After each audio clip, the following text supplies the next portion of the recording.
This woman had lost her mind. She started tossing things out of the plane, from thousands of feet up in the air, nearly hitting a fishing boat below. But that wasn't even the worst part. Trying to cut the plane's weight, she didn't even spare the people on the plane. She kicked the dead captain right out of the aircraft. Even so, the remaining 5% fuel still wasn't enough to get her back to base. Desperate to survive, she went totally off the rails. She climbed out of the cabin with her hands, inching her way across the fuselage, in the howling sea wind, until she reached a window. She tapped on the glass, signaling her boyfriend to hand her a bottle of hard liquor. Then she crawled over to the fuel tank, bit the cork open with her teeth, and poured the alcohol inside. Suddenly the plane shook violently, making her drop the bottle in a panic.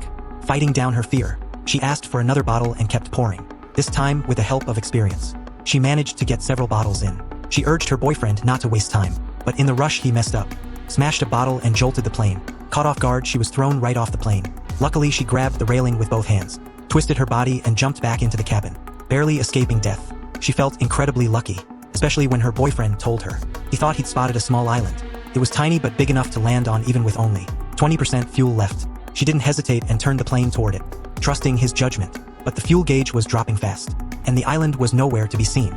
Worse yet, the engine suddenly belched black smoke, and the propeller stopped spinning. The plane had lost power, and could only glide on momentum, and that wouldn't last long. Just as she was losing hope, her boyfriend pointed excitedly to the side. An island had come into view. She quickly changed course toward it. But as the island drew closer, she hesitated. She'd only ever flown planes in video games. Fighting to keep control, she still crashed into the sea. The plane broke apart right away, and both of them were knocked unconscious. As they sank with the wreckage, she woke up quickly, forced open the hatch, and dragged her boyfriend toward the surface. Once above water, she looked around but couldn't see him. Sensing something was wrong, she dove back down to the wreck, and found him stuck against a railing, still unconscious. She looped a life jacket around his neck, and pulled the cord. Air rushed into it, yanking him quickly to the surface. Relieved he was safe, she burst into tears. But her joy didn't last long. The tide began to rise, submerging the tiny island. They were left drifting in open water, waiting for rescue. Worse still, blood kept seeping from his wound, attracting sharks. Exhausted and helpless, they clung to each other, hoping for a miracle. Then, she spotted something ahead and let out a loud laugh.